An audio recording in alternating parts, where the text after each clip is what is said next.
ਨੇ ਪ੍ਰਸ਼ਾਂਤ ਕਿਸ਼ੋਰ ਨੂੰ ਦੁਬਾਰਾ ਬੁਲਾਇਆ, ਕਿਸ ਤਰ੍ਹਾਂ ਦੇਖਦੇ ਹੋ? ਲੋਕੀ ਦੱਸਣਗੇ ਕਿ ਕੈਪਟਨ ਸਾਹਿਬ ਨੇ ਜਿਹੜੇ 5 ਸਾਲ 4 ਸਾਲ ਪਹਿਲੇ ਲੋਕਾਂ ਨੂੰ ਜਿਹੜੇ ਝੂਠ ਮਾਰੇ ਸੀਗੇ ਤੇ ਇਹ ਝੂਠ ਵਿੱਚ ਪੂਰਾ ਉਹਨਾਂ ਦਾ ਜਿਹੜਾ ਭਾਈਵਾਲ ਸਾਥੀ ਸੀਗਾ, ਅੱਜ 5 ਸਾਲਾਂ ਬਾਅਦ ਇੱਕ ਵਾਰ ਫੇਰ ਨਿਤ ਨਵੇਂ ਝੂਠਾਂ ਵਾਸਤੇ ਉਸ ਇਨਸਾਨ ਨੂੰ ਬੁਲਾਇਆ ਗਿਆ ਕਿ ਕੈਪਟਨ ਸਾਹਿਬ ਨੂੰ ਇੱਕ ਵਾਰ ਫੇਰ ਲੋਕਾਂ ਦੀ ਭਾਵਨਾਵਾਂ ਦੇ ਨਾਲ ਜਿਹੜਾ ਖੇਡਵਾਲ ਹੀ ਨਹੀਂ ਕਿਹਾ ਸੀ, ਲੇਕਿਨ ਇੱਕ ਤਰੀਕੇ ਤੋਂ ਉਹਨਾਂ ਦੇ ਨਾਲ ਵਿਸ਼ਵਾਸਘਾਟ ਜਿਹੜਾ ਕੈਪਟਨ ਸਾਹਿਬ ਨੇ ਕੀਤਾ, ਇਹ ਉਹਨਾਂ ਦਾ ਨਵਾਂ ਬੰਦਾ ਜਿਹੜਾ ਬੁਲਾਇਆ ਹੈਗਾ ਸਰਕਾਰੀ ਖਰਚੇ 'ਚ। ਦੁੱਖ ਦੀ ਗੱਲ ਕਿ 5 ਸਾਲ ਪਹਿਲੇ ਇਸ ਬੰਦੇ ਨੂੰ ਪੈਸੇ ਦੇ ਕੇ ਲੋਕਾਂ ਨੂੰ ਝੂਠ ਕਿਵੇਂ ਮਾਰਨਾ ਹੈ, ਉਹਨਾਂ ਦੀ ਭਾਵਨਾਵਾਂ ਨਾਲ ਖੇਲ ਕੇ, ਉਹਨਾਂ ਦੀ ਵੋਟਾਂ ਲੁੱਟ ਕੇ, ਸੱਤਾ ਵਿੱਚ ਆ ਕੇ ਖਜ਼ਾਨੇ ਨੂੰ ਲੁੱਟ ਕੇ ਆਪਣੇ ਆਪ ਨੂੰ ਕਿਵੇਂ ਅਮੀਰ ਕਰਨਾ ਹੈ ਤੇ ਲੋਕਾਂ ਨੂੰ ਭੁੱਲ ਜਾਣਾ ਹੈ, ਇਹ ਕੈਪਟਨ ਸਾਹਿਬ ਨੇ 5 ਸਾਲ ਲੋਕਾਂ ਨੂੰ ਦਿਖਾਤਾ। ਹੁਣ ਸਰਕਾਰੀ ਖਜ਼ਾਨੇ ਤੋਂ ਉਸ ਇਨਸਾਨ ਨੂੰ ਲਾ ਕੇ ਹੁਣ ਸਾਲ ਪਹਿਲੇ ਜਿਹਦਾ ਉਹਨੂੰ ਕੋਠੀ ਦਿੱਤੀ ਜਾਊਗੀ, ਉਹਦਾ ਖਰਚਾ ਪਾਣੀ ਸਾਰਾ ਕੁਝ ਜਿਹੜਾ ਕੀਤਾ ਜਾਊਗਾ ਤਾਂ ਕਿ ਉਹ ਸਾਲ ਭਰ 'ਚ ਹੁਣ ਫੇਰ ਲੋਕਾਂ ਦੇ ਵਿੱਚ ਜਾ ਕੇ ਉਹ ਕਿਹੜੇ ਭਰਮ ਪੈਦਾ ਕਰਨੇ ਨੇ, ਕਿਹੋ ਜਿਹੇ ਝੂਠ ਮਾਰੇ ਤੇ ਇੱਕ ਵਾਰ ਫੇਰ ਕੈਪਟਨ ਸਾਹਿਬ ਦੀ ਸਰਕਾਰ ਆ ਜਾਏ। ਲੇਕਿਨ ਮੈਂ ਕਹਿੰਦੀ ਜਿੰਨੇ ਮਰਜ਼ੀ ਇਕੱਠੇ ਕਰ ਲੈਣ, ਜੋ ਮਰਜ਼ੀ ਝੂਠ ਮਾਰ ਲੈਣ, ਲੋਕਾਂ ਨੇ 5 ਸਾਲ ਪਹਿਲੇ ਜਿਹੜਾ ਵਿਸ਼ਵਾਸਘਾਟ ਕੀਤਾ ਸੀ, ਉਹਨਾਂ ਦੀ ਭਾਵਨਾਵਾਂ ਨੂੰ ਜਿਹੜੀ ਠੇਸ ਜਿਹੜੀ ਸੱਟ ਮਾਰੀ ਸੀ, ਅੱਜ ਉਹ ਸੱਟ ਦਾ, ਉਹਨਾਂ ਝੂਠੇ ਲਾਰਿਆਂ ਦਾ, ਉਹ ਝੂਠੀ ਸਹੁੰ ਦਾ ਲੋਕਾਂ ਨੇ ਆਉਣ ਵਾਲੇ 2022 ਦੀ ਚੋਣਾਂ 'ਚ ਕੈਪਟਨ ਤੋਂ ਹਿਸਾਬ ਮੰਗ ਰਿਹਾ ਹੈ। ਤੇ ਇਹ ਬੰਦਾ ਜਦ ਨਿਕਲ ਕੇ ਆਊਗਾ, ਮੈਂ ਤੁਹਾਡੇ ਰਾਹੀਂ ਬੇਨਤੀ ਕਰਦੀ ਹਾਂ ਸਮੂਹ ਪੰਜਾਬ ਦੇ ਲੋਕਾਂ ਨੂੰ, ਜਿਸ ਦਿਨ ਇਹ ਬੰਦਾ ਜਾਂ ਕੈਪਟਨ ਸਾਹਿਬ ਤੁਹਾਡੇ ਕੋਲ ਵੋਟਾਂ ਵਾਸਤੇ ਆਉਣ, ਜਿੱਥੇ ਵੀ ਕੋਈ ਕਾਂਗਰਸੀ ਜਾਏ, ਪਹਿਲੇ ਕੱਢ ਕੇ ਆਪਦੇ ਘਰ ਘਰ ਦੇ ਨੌਕਰੀ ਦੇ ਫਾਰਮ ਜਿਹੜੇ ਤੁਹਾਡੇ ਬੱਚਿਆਂ ਨੇ ਭਰੇ ਸੀ, ਮੇਰੇ ਨੌਜਵਾਨ ਵੀਰ, ਉਹਨਾਂ ਦੇ ਮੂੰਹ 'ਚ ਮਾਰੋ ਤਾਂ ਆਪਣੀ ਨੌਕਰੀ ਦਾ ਹਿਸਾਬ ਮੰਗੋ। ਉਹਦੇ ਬਾਅਦ ਜਿਹੜੇ ਪਿੰਡ 'ਚ ਕਾਂਗਰਸੀ ਜਾਣ, ਕੈਪਟਨ ਸਾਹਿਬ ਜਾਏ, ਪ੍ਰਸ਼ਾਂਤ ਕਿਸ਼ੋਰ ਜਾਏ, ਜਿਹੜੇ ਕਰਜ਼ੇ ਮਾਫੀ ਦੇ ਫਾਰਮ ਮੰਗੇ ਸੀ, ਭਰਾਏ ਸੀਗੇ, ਉਹ ਫਾਰਮ ਇਹਨਾਂ ਦੇ ਮੂੰਹ 'ਚ ਮਾਰ ਕੇ ਆਪਣੇ ਕਰਜ਼ੇ ਦੀ ਵਸੂਲੀ ਦਾ ਹਿਸਾਬ ਮੰਗੋ। ਤੇ ਮੇਰੀ ਭੈਣਾਂ ਨੂੰ ਮੈਂ ਬੇਨਤੀ ਕਰਾਂਗੀ ਕਿ ਜਿਹੜਾ ਤੁਹਾਨੂੰ ਖੰਡ ਤੇ ਘਿਓ ਤੇ ਸ਼ੱਕਰ ਤੇ ਚਾਹ ਪੱਤੀ ਜਿਹੜਾ ਕੁਝ ਮਿਲਣਾ ਸੀਗਾ, ਉਹ ਇਹਦੇ ਹਿਸਾਬ ਮੰਗਣਾ। ਤੇ ਆਪਣੀ ਬਜ਼ੁਰਗਾਂ ਨੂੰ ਕਹਿੰਦੀ ਆ, ਮਾਤਾਵਾਂ ਨੂੰ, ਜ਼ਰੂਰ 2500 ਪੈਨਸ਼ਨ ਦੀ ਆਸ 'ਚ ਤੁਸੀਂ 5 ਸਾਲ ਕੱਢਤੇ। ਜਿਹੜਾ ਕਾਂਗਰਸੀ ਤੁਹਾਡੇ ਕੋਲ ਆਏ, ਸਭ ਤੋਂ ਪਹਿਲੇ ਉਹਦੇ ਮੱਥੇ ਲੱਗ ਕੇ ਆਪਦੀ 2500 ਹਰ ਮਹੀਨੇ ਦੇ ਹਿਸਾਬ ਨਾਲ 5 ਸਾਲ ਦਾ ਜਿਹੜਾ ਬੰਦਾ ਹੈ, ਉਹ ਹਿਸਾਬ ਮੰਗ ਕੇ ਆਪਣੇ ਪੈਸੇ ਭਰਾਓ, ਤਾਂ ਇਹਨਾਂ ਨੂੰ ਆਪਣੇ ਪਿੰਡ ਦੇ ਵਿੱਚ ਵੜਨ ਦਿਓ। ਮੈਡਮ ਬੀਬੀ ਜੀ, ਪ੍ਰਧਾਨ ਮੰਤਰੀ ਵੱਲੋਂ ਇੱਕ ਉਜਵਲ ਯੋਜਨਾ ਚਲਾਈ ਗਈ ਸੀ, ਜਿਹੜਾ ਹੁਣ ਰਸੋਈ ਗੈਸ ਆ, ਉਹ ਲਗਾਤਾਰ ਜਿਹੜਾ ਉਹਦੇ ਵਿੱਚ ਵੀ ਵਾਧਾ ਹੋ ਰਿਹਾ ਹੈ। ਬਹੁਤ ਦੁੱਖ ਦੀ ਗੱਲ ਹੈਗੀ ਕਿ ਕਈ ਸਰਕਾਰਾਂ ਲੋਕਾਂ ਦੀ ਭਾਵਨਾਵਾਂ ਨਾਲ ਜਿਵੇਂ ਖੇਲਵਾੜ ਕਰਕੇ ਇੱਕ ਸਕੀਮ ਲਾਗੂ ਕਰ ਦਿੰਦੇ ਨੇ, ਫਿਰ ਬਹੁਤ ਉਹਦਾ ਢੰਡੋਰਾ ਪਿੱਟਦਾ ਹੈਗਾ, ਜਿਹਦੇ ਨਾਲ ਲਾਹਾ ਵੀ ਮਿਲ ਜਾਂਦਾ ਹੈ ਕਈ ਸਟੇਟਾਂ 'ਚ, ਕਈ ਚੋਣਾਂ 'ਚ। ਲੇਕਿਨ ਹੌਲੀ ਹੌਲੀ ਜਦ ਉਹਦਾ ਲਾਹ ਲੈ ਲੈਂਦੇ, ਫਿਰ ਉਹ ਬਿਲਕੁਲ ਉਸ ਸਕੀਮ ਨੂੰ ਕਿਨਾਰੇ ਕਰਕੇ ਉਹਦੀ ਚਰਚਾ ਤੱਕ ਨਹੀਂ ਹੁੰਦੀ ਹੈਗੀ। ਹੁਣ ਉਜਵਲਾ ਸਕੀਮ ਦੀ ਗੱਲ ਕਰੀਏ, ਹਰ ਘਰ 'ਚ ਮਾਤਾਵਾਂ ਦੀ ਸਿਹਤ ਨੂੰ ਲੈ ਕੇ, ਉਹਨਾਂ ਬੀਬੀਆਂ ਨੂੰ ਜਿਨ੍ਹਾਂ ਨੂੰ ਆਪਣੀ ਸਿਹਤ ਦਾ ਪਰਵਾਹ ਨਾ ਕਰਦੇ ਹੋਏ ਬਿਨਾਂ ਚੁੱਲ੍ਹੇ ਦਾ ਇੰਨੀ ਜ਼ਿੰਦਗੀ ਜੀ ਰਹੇ ਸੀਗੇ, ਬਹੁਤ ਅਸੀਂ ਦੇਖਿਆ ਸਾਰੇ ਪੈਟਰੋਲ ਸਟੇਸ਼ਨ 'ਚ ਵੱਡੇ ਵੱਡੇ ਬੋਰਡ ਲੱਗੇ ਹੁੰਦੇ ਸੀ ਉਜਵਲਾ ਸਕੀਮ ਦੇ। ਲੇਕਿਨ ਹੁਣ 3 ਮਹੀਨਿਆਂ ਦੇ ਅੰਦਰ ਹੀ ਤੁਸੀਂ 200-250 ਸਵਾ 200 ਰੁਪਏ ਤੁਸੀਂ ਭਾਅ LPG ਦੇ ਵਧਾ ਦਿਓ। ਜਿਹੜਾ 633 ਰੁਪਏ ਹੁੰਦਾ ਸੀ, ਹੁਣ ਜਾ ਕੇ ਉਹ 850 ਦੇ ਨੇੜੇ ਤੇੜੇ ਪਹੁੰਚ ਗਏ। ਗਰੀਬ ਦਾ ਛੱਡੋ, ਜਿਹੜਾ ਗਰੀਬ ਨਹੀਂ ਵੀ ਹੈਗੀ, ਉਹ ਵੀ ਆਪਣਾ LPG ਸਿਲੰਡਰ ਹੁਣ ਛੱਡ ਰਿਹਾ, ਕਿਉਂਕਿ ਉਹ ਵੀ ਨਹੀਂ ਭਰਨ ਜੋਗੇ ਰਹਿ ਗਿਆ ਹੈਗਾ।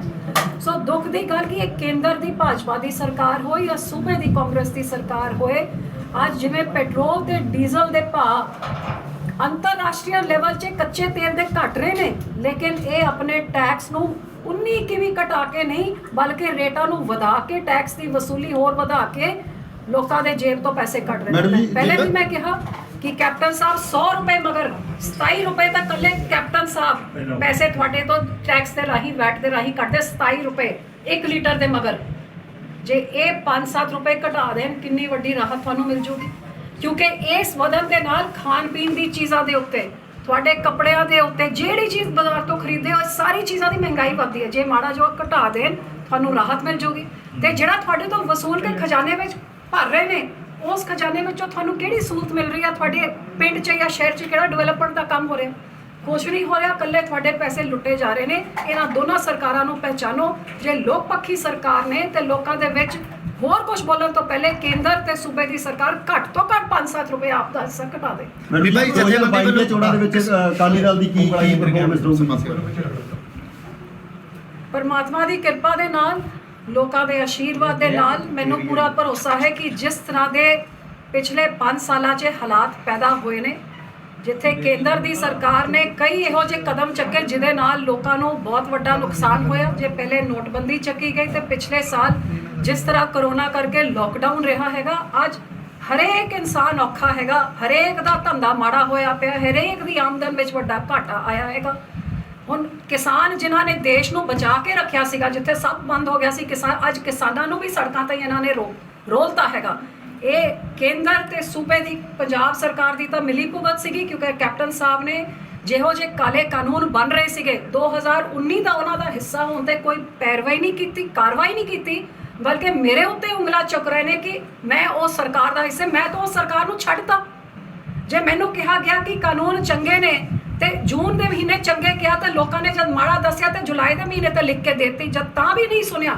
ਜਦ ਸਾਨੂੰ ਸਾਡੇ ਨਾਲ ਵਿਸ਼ਵਾਸ ਘਾਟ ਕੀਤਾ ਕਿ ਅਸੀਂ ਕਾਨੂੰਨ ਬਣਾਉਣ ਤੋਂ ਪਹਿਲੇ ਸਾਰੇ ਸੋਧ ਕਰ ਦਾਂਗੇ, ਸੁਧਾਰ ਦਾਂਗੇ, ਗੱਲਬਾਤ ਨਹੀਂ ਕੀਤਾ ਤੇ ਲੋਕਾਂ ਦੇ ਹੱਥ 'ਚ ਖੜ ਕੇ ਅਸੀਂ ਤਾਂ ਛੱਡਤਾ। ਲੇਕਿਨ ਕੈਪਟਨ ਸਾਹਿਬ ਨੇ ਤਾਂ 19 ਤੋਂ ਲੈ ਕੇ 20 ਵੀ ਨਿਕਲ ਗਈ, 21 ਵੀ ਆ ਗਈ ਹੈ, 250 ਤੋਂ ਵੱਧ ਲੋਕਾਂ ਨੇ ਜਾਨ ਵੀ ਕੁਰਬਾਨ ਕਰਤਾ। ਮੈਨੂੰ ਇੱਕ ਵਾਰੀ ਤਾਂ ਦੱਸੋ ਕਿ ਕੈਪਟਨ ਸਾਹਿਬ ਉੱਥੇ ਦਿੱਲੀ ਬੈਠੇ ਕਿਸਾਨਾਂ ਦੇ ਕੋਲ ਗਏ, ਪ੍ਰਧਾਨ ਮੰਤਰੀ ਦੇ ਕੋਲ ਗਏ, ਖੇਤੀਬਾੜੀ ਮੰਤਰੀ ਦੇ ਕੋਲ, ਇਹਨਾਂ ਨੇ ਵਿਰੋਧ ਜਤਾਇਆ ਕਿੱਥੇ ਹੈਗਾ? ਬਲਕਿ ਆਪਣੇ ਅਫਸਰਾਂ ਨੂੰ ਦਿੱਲੀ ਬਿਠਾ ਕੇ ਰੱਖਿਆ ਕਿ ਕਿਸਾਨਾਂ ਦੀ ਯੂਨੀਅਨਾਂ ਦੇ ਲੀਡਰਾਂ ਦੇ ਉੱਤੇ ਦਬਾਅ ਪਾਓ ਕਿ ਕੇਂਦਰ ਦੀ ਗੱਲ ਮੰਨੋ। ਤਾਂ ਹਰ ਵਾਰੀ ਕੇਂਦਰ ਦੀ ਭਾਸ਼ਾ, ਖਾਲਿਸਤਾਨੀ ਬੈਠੇ ਤਾਂ ਹਾਂਜੀ ਖਾਲਿਸਤਾਨੀ ਬੈਠੇ ਨੇ, ਮਾਹੌਲ ਖਰਾਬ ਹੋ ਰਿਹਾ ਤਾਂ ਹਾਂਜੀ ਮਾਹੌਲ ਖਰਾਬ ਹੋ ਰਿਹਾ। ਮਤਲਬ ਆਪਣੇ ਲੋਕੀ ਨੂੰ ਭੰਡੀ ਜਾ ਰਹੇ ਨੇ। ਜੇ ਬਾਦਲ ਸਾਹਿਬ ਹੁੰਦੇ ਲੋਕਾਂ ਨੂੰ ਤਾਂ ਪਹੁੰਚਣ ਹੀ ਨਹੀਂ ਦੇਣਾ ਸੀ। ਬਾਦਲ ਸਾਹਿਬ ਨੇ ਪਹਿਲੇ ਜਾ ਕੇ ਉੱਥੇ ਧਰਨਾ, ਪਹਿਲੀ ਗੱਲ ਤਾਂ ਇਸ ਕਾਨੂੰਨ ਨੂੰ ਬਣਨ ਹੀ ਨਹੀਂ ਦੇਣਾ ਸੀ। ਲੇਕਿਨ 3-3 ਮਹੀਨੇ ਲੋਕਾਂ ਨੂੰ ਆਪਣੇ ਹਾਲ 'ਚ, ਸਰਦੀ 'ਚ ਤੇ ਹੁਣ ਗਰਮੀ 'ਚ ਕੈਪਟਨ ਸਾਹਿਬ ਜਿਵੇਂ ਬੈਠੇ, ਬਾਦਲ ਸਾਹਿਬ ਨੇ ਨਹੀਂ, ਅੱਜ ਐਸ਼ ਕਰ ਰਹੇ ਨੇ ਬੈਠੇ ਹੋਏ। ਇਹ ਮੁੱਖ ਮੰਤਰੀ ਦੀ ਕੰਮ ਹੁੰਦੇ ਨੇ। ਸੋ ਜਿੱਥੇ ਸ਼੍ਰੋਮਣੀ ਅਕਾਲੀ ਦਲ ਦੀ ਗੱਲ ਹੈ, ਸ਼੍ਰੋਮਣੀ ਅਕਾਲੀ ਦਲ ਪਾਰਟ ਟਾਈਮ ਸਰਕਾਰ ਨਹੀਂ ਹੈ, ਫਾਰਮ ਹਾਊਸ ਸਰਕਾਰ ਵੀ ਨਹੀਂ ਹੈਗੀ, ਤੇ ਨਾ ਹੀ ਸਾਡਾ ਕੋਈ ਇਹੋ ਜਿਹਾ ਮੁੱਖ ਮੰਤਰੀ ਅੱਜ ਤਾਈਂ 100 ਸਾਲਾਂ 'ਚ ਕੋਈ ਹੋਇਆ ਜਿਹੜਾ ਲੋਕਾਂ ਤੋਂ 5 ਸਾਲ ਲੋਕਾਂ ਦੇ ਵਿੱਚ ਹੀ ਨਹੀਂ ਗਿਆ। 3 ਮਹੀਨੇ ਦਾ ਧਰਨਾ ਚੱਲ ਰਿਹਾ ਹੈ। ਕੈਪਟਨ ਸਾਹਿਬ ਇੱਕ ਵਾਰੀ ਗਏ ਨੇ ਕਿਸੇ ਕਿਸਾਨ ਦੇ ਵਿੱਚ? ਜੇ ਮੁੱਖ ਮੰਤਰੀ ਲੋਕਾਂ ਦੇ ਵਿੱਚ ਹੀ ਨਹੀਂ ਜਾਊਗਾ ਤੇ ਉਹਨਾਂ ਦਾ ਹੱਲ ਕੀ ਕਰੂਗਾ?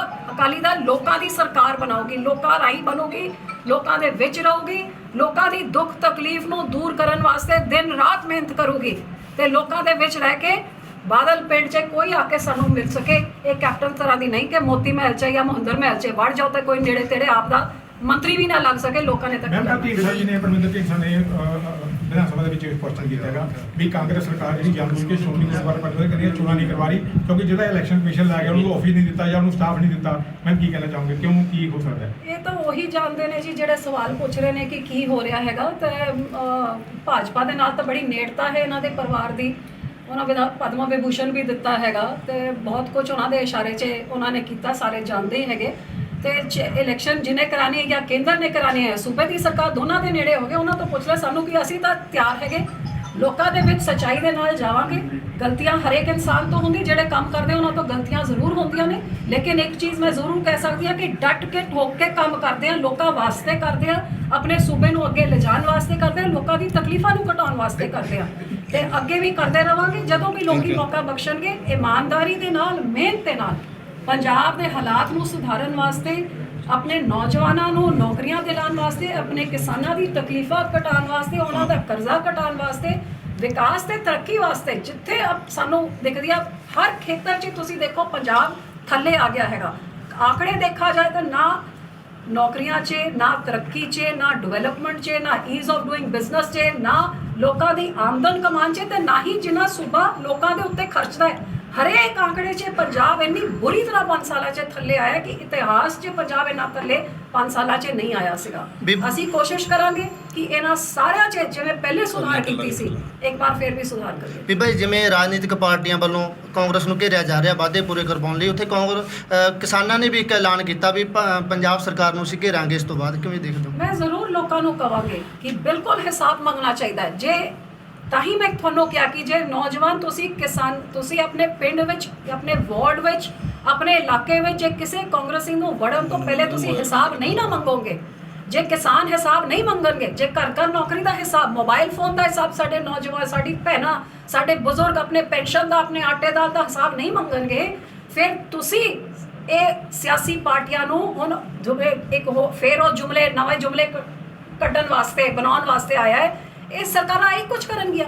ਜਿਸ ਦਿਨ ਲੋਕੀ ਹਿਸਾਬ ਮੰਗਣ ਲੱਗ ਜਾਏ, ਤਾਂ ਹੀ ਮੈਂ ਕਦਰ ਕਰਦੀ ਹਾਂ ਕਿ ਜਿਸ ਤਰ੍ਹਾਂ ਕਿਸਾਨੀ ਮੋਰਚਾ ਲੱਗਿਆ ਹੈਗਾ, ਅੱਜ ਕੇਂਦਰ ਦੀ ਸਰਕਾਰ ਦੇ ਨਾਲ ਪੰਜਾਬ ਦੇ ਕਿਸਾਨਾਂ ਨੇ ਟੱਕਰ ਲਿੱਤੀ ਹੈ ਤੇ ਡਟੇ ਹੋਏ ਨੇ। ਦੇਸ਼ ਦੇ ਕਿਸਾਨ ਜੁੜ ਗਏ ਨੇ, ਦੁਨੀਆ ਜੁੜ ਗਈ ਹੈ। ਇਹ ਦਾਤ ਤੇ ਨਹੀਂ ਪਊਗੀ ਕਿ ਕਿਸ ਤਰ੍ਹਾਂ ਸਾਡੇ ਕਿਸਾਨ ਵੀਰ ਜਿਹੜੇ ਸਭ ਤੋਂ ਕਮਜ਼ੋਰ, ਸਭ ਤੋਂ ਭੋਲੇ ਭਾਲੇ ਮਾਨੇ ਜਾਂਦੇ ਨੇ, ਜਿਨ੍ਹਾਂ ਨੂੰ ਹੀ ਕਰਜ਼ਾ ਮਾਫੀ ਦੇ ਸੁਪਨੇ ਦਿਖਾ ਕੇ ਵੋਟਾਂ ਲੁੱਟੀਆਂ ਜਾਂਦੀਆਂ ਨੇ, ਅੱਜ ਉਹਨਾਂ ਨੇ ਕੇਂਦਰ ਦੀ ਸਰਕਾਰ ਨੂੰ ਝੁਕਣ ਵਾਸਤੇ ਮਜਬੂਰ ਕਰੂਗੀ। ਤੇ ਪਿੱਛੇ ਇਸ ਤਰ੍ਹਾਂ ਹੀ ਜੇ ਲੋਕੀ ਆਪਣਾ ਹਿਸਾਬ ਮੰਗਣ ਲੱਗ ਜਾਣ, ਫਿਰ ਸਰਕਾਰ ਜਿਹੜੀ ਵੀ ਬਣੂਗੀ ਉਹ ਜਵਾਬਦੇਹੀ ਹੋਗੀ ਤੇ ਲੋਕਾਂ ਦੇ ਕੀਤੇ ਹੋਏ ਵਾਅਦਿਆਂ ਨੂੰ ਪੂਰਾ ਕਰਨ ਦੀ ਕੋਸ਼ਿਸ਼ ਕਰੀ। ਤਾਂ ਕੈਪਟਨ ਸਾਹਿਬ ਦੀ ਤਰ੍ਹਾਂ ਐਸ਼ੋ ਆਰਾਮ ਕਰਨ ਦਾ ਲੋਕੀ ਸਿਖਾ ਦਿੰਦੇ ਨੇ।